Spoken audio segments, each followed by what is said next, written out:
اللهم لك الشكر كله ولك الحمد كله ولك الخلق كله بيدك الأمر كله اللهم لك الحمد وأنت المشتكى وأنت المستعان ولا حول ولا قوة إلا بك يا ذا الجلال والإكرام يا حنان يا منان يا ذا الطول والإنعام مولا ہم فقیر بندے ہیں، تیرے دربار میں حاضر ہیں مولا، ایسے بھکاری ہیں کہ ہم بغیر پیالے کے آئے ہیں مولا، ایسے بھکاری ہیں جن کو مانگنے کا سلیقہ بھی نہیں، ایسے بھکاری ہیں جن کو مانگنے کا طریقہ بھی معلوم نہیں، لیکن مولا ہم تیرے عاجز بندے ہیں، تو غنی ہے، تو وراء الورا ہے مولا کریم، ہم عاجز بندے ہیں، ہم فقیر بندے ہیں، پوری دنیا مل کر کے ایک بارش کا قطرہ نیچے نہیں لا سکتی مولا، پوری دنیا مل کر کے تیرے آسمان کے بند کیے ہوئے دہانوں کو کھول نہیں سکتی،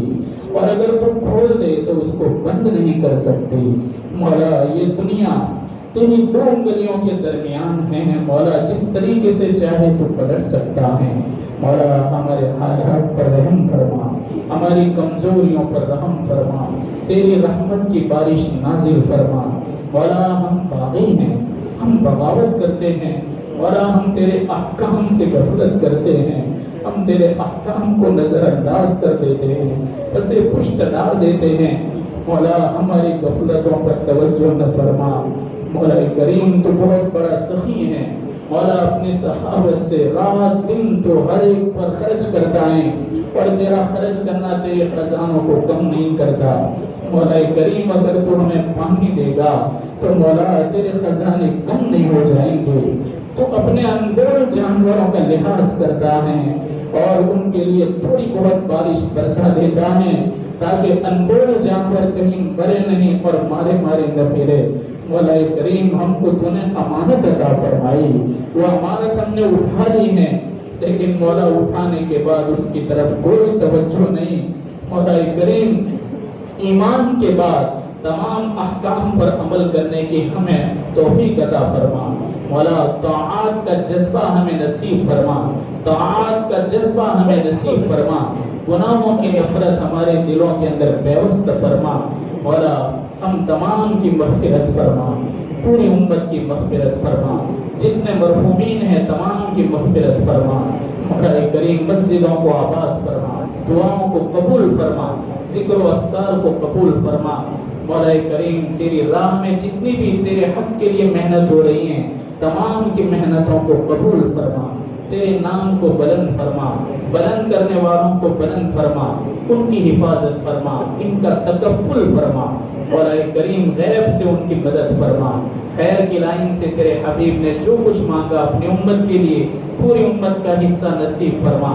جن شرور مصیبتوں آفات اور بلیات سے تیرے پیارے حبیب نے پناہ چاہی پوری امت کی حفاظت فرما، بیماروں کو شفا عطا فرما، قرض کے اندر جو ڈوبے ہوئے ہیں قرض کی رہائی کے فیصلے فرما، قرض کی ادائیگی کے فیصلے فرما مولا کریم۔ جو ہمارے بھائی ایک لمبے عرصے سے جیل کی سلاخوں کے پیچھے ہیں مولا، ان کو باعزت رہا عطا فرما، باعزت رہائی عطا فرما، ہماری دعاؤں کو محض اپنے فضل و کرم سے قبول فرما۔ وصلی اللہ تعالی علی خیر خلقہ ونور عرشہ سیدنا محمد وعلی آلہ وصحبہ اجمعین برحمتک یا